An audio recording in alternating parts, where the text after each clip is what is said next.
नमस्कार साथियों, political wifi YouTube channel में आप सभी का स्वागत है। मेरा नाम काकू है और मैं आज आपको इस यूट्यूब चैनल के माध्यम से इंडियन पॉलिटी पढ़ाने का प्रयास करूंगा। जैसा कि मैंने पिछली वीडियो में भी कहा कि मैं आपको मॉडर्न इंडियन हिस्ट्री और इंडियन पॉलिटी पढ़ाने का प्रयास करूंगा और मैंने मॉडर्न हिस्ट्री पे एक वीडियो डाल दी है, उसको भी आप देख लें और आगे भी मैं उस पर वीडियो डालता रहूँगा। और आज मैंने शुरू किया making the constitution of India, कि भारत का संविधान कैसे बनता है, किस तरीके से। ये मैंने आज शुरू किया है, कैबिनेट मिशन या क्रिप्स मिशन से शुरू किया है। हालांकि उनको भी मैंने उतनी डिटेल से नहीं लिया है। क्योंकि मैं मॉडर्न हिस्ट्री में 1947 तक आपको पढ़ाऊँगा और ये मैंने इंडियन पॉलिटी शुरू किया है। कहाँ से ये मैंने शुरू किया है, किस तरीके से संविधान सभा की डिमांड होती है, कब कब उसकी डिमांड समय समय पर हुई, इन सारी टॉपिक को कवर करने का मैंने प्रयास किया है। तो आइए चलते हैं, जानते हैं making the constitution of India, उसकी पहली बार डिमांड कब हुई और किस तरीके से उसकी डिमांड टाइम टू टाइम की गई। इन सारी बिंदुओं पर प्रकाश डालेंगे, क्योंकि इंडियन पॉलिटी, चाहे आप नेट सेट की तैयारी कर रहे हैं, चाहे आप पुलिस की तैयारी कर रहे हैं, चाहे पटवारी की, किसी भी पेपर की, अलाइड सर्विसेज की, HAS की, किसी भी कॉम्पिटिटिव एग्जाम की तैयारी कर रहे हैं, तो पॉलिटिकल साइंस उसमें पूछा ही पूछा जाता है। तो आइए चलते हैं, बात करते हैं making the constitution of India. ठीक है, भारत का संविधान कैसे बना, उसका गठन किस तरीके से हुआ। सबसे पहले संविधान सभा की मांग, demand of the constituent assembly. सबसे पहले 1922 में महात्मा गांधी ने कहा था। क्वेश्चन आएगा कि सबसे महात्मा गांधी ने ये कब कहा था। महात्मा गांधी ने 1922 में कहा था। क्या कहा था, आइए जानते हैं। उन्होंने कहा था 1922 में कि भारत का भाग्य भारतीयों द्वारा स्वयं निर्धारित किया जाएगा। इसका मतलब क्या था, ये इस बात का संकेत था कि गांधी जी चाहते थे कि भारत, जब भी भारत का संविधान बने या आज़ाद हो, तो उसमें जो संविधान बनेगा वो स्वयं भारतीयों द्वारा निर्मित होना चाहिए। तो ये इस बात को दर्शाता है, ये आपने याद रखना है। क्वेश्चन आता है कि गांधी जी ने ये धारणा कब दी, या गांधी जी ने ये विचार कब दिया। तो 1922 में गांधी जी ने ये विचार रखा था। लेकिन सबसे पहले संविधान की जो मांग है वो एम एन रॉय एक मार्क्सिस्ट विचारक हुए, इंडियन विचारक हुए, भारतीय राजनीतिक विचारक हुए। उन्होंने 1934 में संविधान सभा की सबसे पहले मांग की। तो कई बार क्वेश्चन पूछ लिया जाता है कि कब सबसे पहले संविधान सभा की मांग की गई और किसने की। तो याद रखिएगा, 1934 में किसने की, एम एन रॉय ने। उसके बाद 1935 में इंडियन नेशनल कांग्रेस ने पहली बार संविधान सभा के गठन की मांग की 1935 में। क्वेश्चन आएगा कि भारतीय राष्ट्रीय कांग्रेस ने आधिकारिक रूप से संविधान सभा के निर्माण की मांग कब की। तो ये 1935 में भारतीय राष्ट्रीय कांग्रेस ने की। ये कुछ फैक्चुअल, मेरा यहाँ पर conceptual as well as factual approach रहेगी, लेकिन फैक्चुअल वुड बी मोर, क्योंकि हर एक पेपर में फैक्चुअल जो आपकी नॉलेज है वो ज़्यादा रिक्वायर्ड होती है। तो आइए चलते हैं अगले स्लाइड पर। यहाँ ये एम एन रॉय किस तरीके से उन्होंने सबसे पहले संविधान सभा की मांग की 1934 और 1935 में इंडियन नेशनल कांग्रेस ने। चलो आगे चलते हैं अगले स्लाइड पे। जैसे ही एम एन रॉय ने भी एक विचार दिया, उसके बाद इंडियन नेशनल कांग्रेस ने ऑफिशियल डिक्लेरेशन या अनाउंसमेंट हुई। उसके बाद 1938 में पंडित जवाहरलाल नेहरू ने क्या किया, पंडित जवाहरलाल नेहरू ने एक स्वतंत्र भारत के लिए एक संविधान सभा निर्माण करने का विचार रखा। उन्होंने क्या कहा, उन्होंने कहा कि भारत का जो संविधान है वो भारतीय द्वारा स्वयं निर्मित होना चाहिए और वो जो संविधान है उसके लिए संविधान सभा का निर्माण वयस्क मताधिकार पर आधारित होना चाहिए। क्वेश्चन आएगा, किस विचारक ने सबसे पहले या किस भारतीयों ने सबसे पहले ये विचार रखा कि भारत की जो संविधान सभा बनेगी उसका चुनाव वयस्क मताधिकार पर होगा। तो ये किसने कहा था? पंडित जवाहरलाल नेहरू। तो ये आपने याद रखना है, कई बार ये क्वेश्चन भी पूछ लिया जाता है।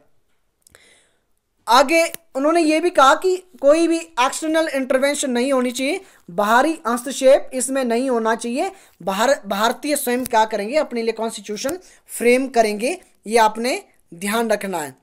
उसके बाद अगस्त प्रस्ताव 1940 में एक नेहरू जी की इस मांग को ब्रिटिश सरकार ने क्या किया? सैद्धांतिक या थ्योरेटिकल रूप से स्वीकार करते हुए 1940 में अगस्त प्रस्ताव आया।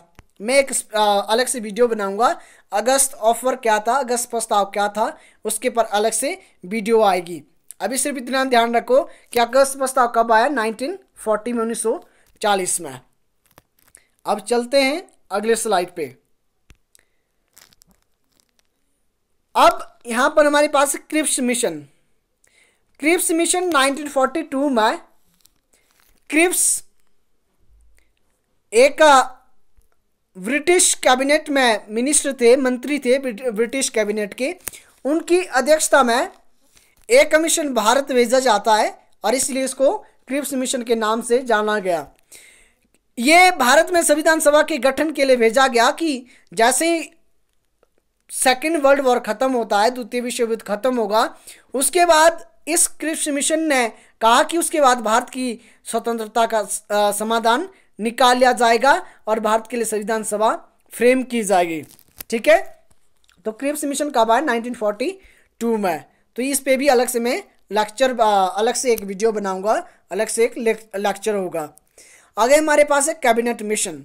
1946 में ब्रिटिश सरकार ने कैबिनेट मिशन भारत भेजा और इस मिशन के तहत क्या किया गया?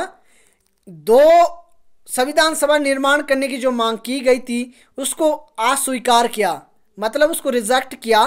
क्यों? क्योंकि उन्होंने कहा कि एक ही संविधान सभा होगी और वो संविधान सभा ऐसी होगी जो कि हिंदू या मुस्लिम, जो कि भारत की हर एक कम्युनिटी, हर एक समुदाय को स्वीकार्य होगी।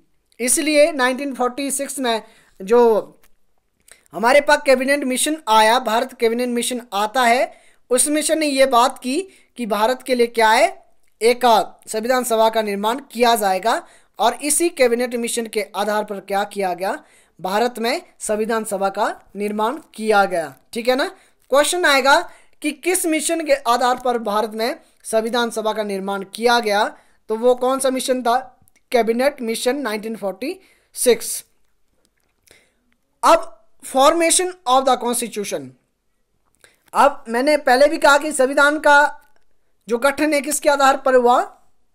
संविधान का गठन कैबिनेट मिशन के आधार पर, कैबिनेट मिशन की जो सिफारिश थी उसके आधार पर संविधान सभा का गठन हुआ।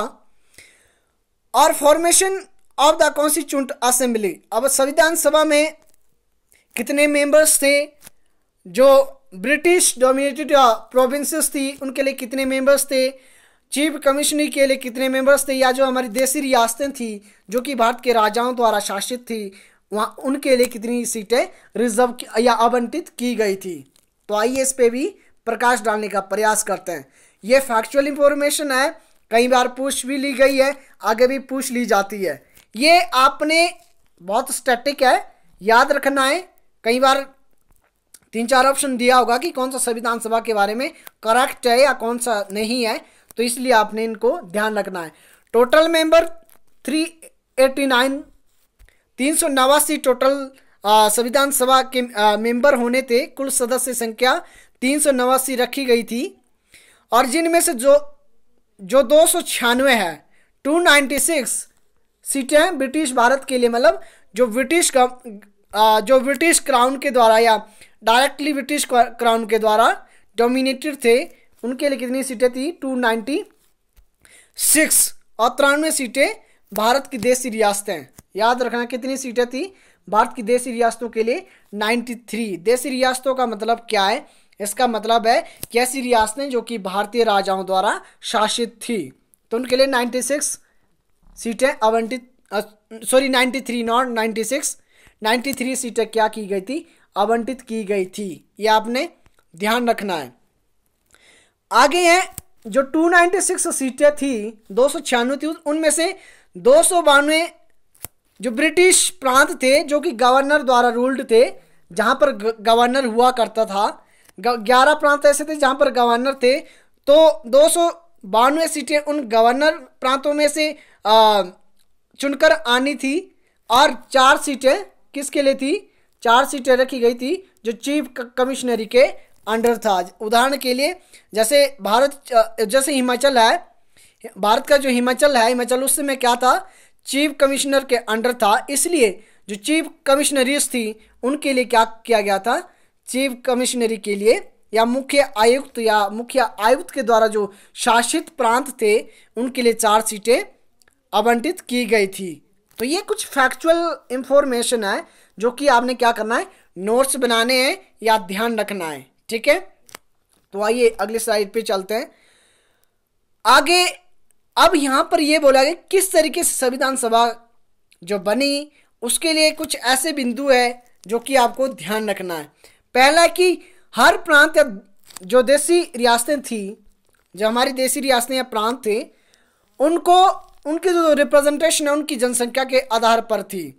उदाहरण के लिए अगर कोई बड़ा स्टेट है, उसकी पॉपुलेशन ज़्यादा है तो उसके लिए ज़्यादा सीटें रखी गई थी, जिसकी कम है उसके लिए कम, अकॉर्डिंग टू पॉपुलेशन के आधार पर क्या था?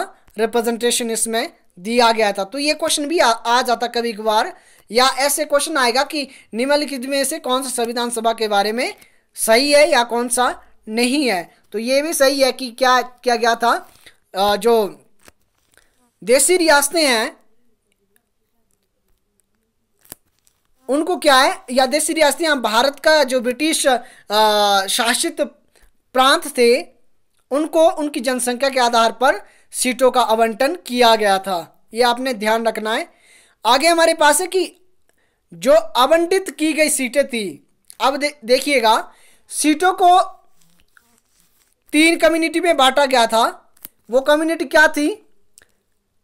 3 कम्युनिटी में, याद रखना क्वेश्चन आएगा कि जो सीटें हैं वो कितनी कम्युनिटी में बांटी गई थी?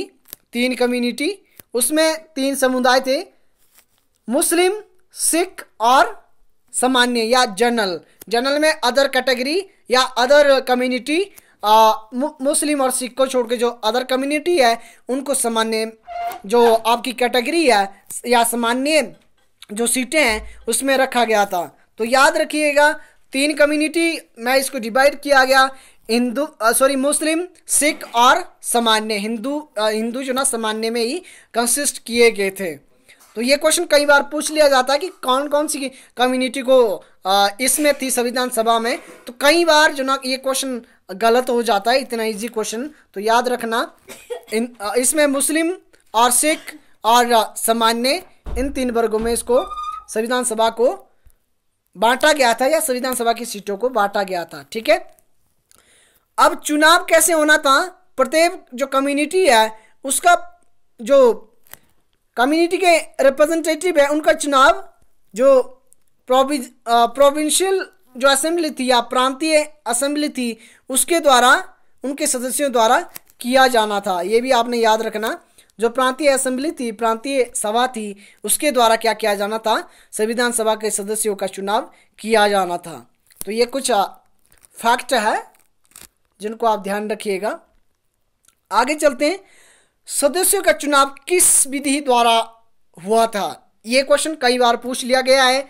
इवन यूपीएससी में भी ये क्वेश्चन कई बार आया हुआ है कि किस आधार पर। तो उसमें 3-4 ऑप्शन दिए हुए, ये जो मैं 3-4 विशेषताएं में से बोला होगा कि कौन सी नहीं है या इन 4 में से कौन कौन सी है, ऐसे क्वेश्चन पूछ लिए जाते हैं।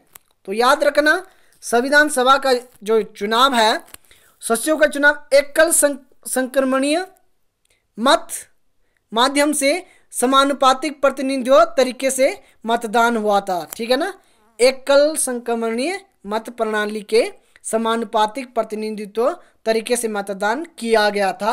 ये आपने ध्यान रखना है। ठीक है, अब आगे चलते हैं। देशी रियासतों का जो प्रतिनिधित्व है उसका चयन कैसे होना था? जो देशी रियासतों के प्रमुख है उनके द्वारा सदस्यों का चयन होना था या उनको सदस्यों को मनोनीत किया जाना था। देशी रियासतों के जो शासक है या जो रूल कर रहे थे उनके द्वारा। जो प्रमुख थे उनके द्वारा। ठीक है, संविधान सभा आंशिक रूप से चुनी और आंशिक रूप से क्या थी, अब नॉमिनेटेड भी थी और इलेक्टेड भी थी। ये आपने याद रखना है, दोनों ही बातें याद रखनी है। ठीक है, ये भी पूछ लिया जाता है कि संविधान सभा नॉमिनेटेड थी, संविधान सभा इलेक्टेड थी, तो दोनों ही थी, ये आपने ध्यान रखना है। आगे है कि संविधान का चयन अप्रत्यक्ष रूप से प्रांतीय व्यवस्थिका जो असेंबली थी, जो स्टेट की असेंबली थी, उसके द्वारा किया गया था, और जिनका चुनाव एक सीमित, ये क्वेश्चन जब मैंने हरियाणा पब्लिक सर्विस कमीशन का पेपर दिया कॉलेज कैडर का, तो उसमें यह क्वेश्चन पूछ लिया गया था कि उसका चुनाव एक सीमित मताधिकार के आधार पर किया गया था, और 3-4 ऑप्शन दिए थे, तो ये भी उसका आंसर सही था। तो आपको भी कई बार पूछ लिया जाता है, आपसे भी अगर पूछ लिया जाएगा तो ये इसका ध्यान रखिएगा कि ये संविधान सभा एक सीमित मताधिकार के आधार पर आधारित थी। ठीक है, तो आइए चलते हैं अगले स्लाइड पे। चेक योर सेल्फ, इसका मतलब क्या है कि खुद को जांचो कि आपको जो अभी पढ़ाया गया है आपको कितना याद है, आपने कितनी ध्यान से वीडियो देखी है, और अगर आपको इन दोनों में से किसी एक का भी आंसर नहीं आता है तो आप दोबारा इस वीडियो को देख सकते हैं। ठीक है, तो यहाँ पर आपको चेक किया जाएगा, और इसके आंसर आप कमेंट बॉक्स में जाके, कमेंट सेक्शन में जाके, कमेंट सेक्शन में आपने क्या करना है, इसका आंसर करना है। ठीक है, सेल्फ इवेल्युएशन हो जाएगी आपकी, चेक योर सेल्फ। सबसे पहले संविधान सभा की मांग कब और किसने की, ये आपको पहला क्वेश्चन।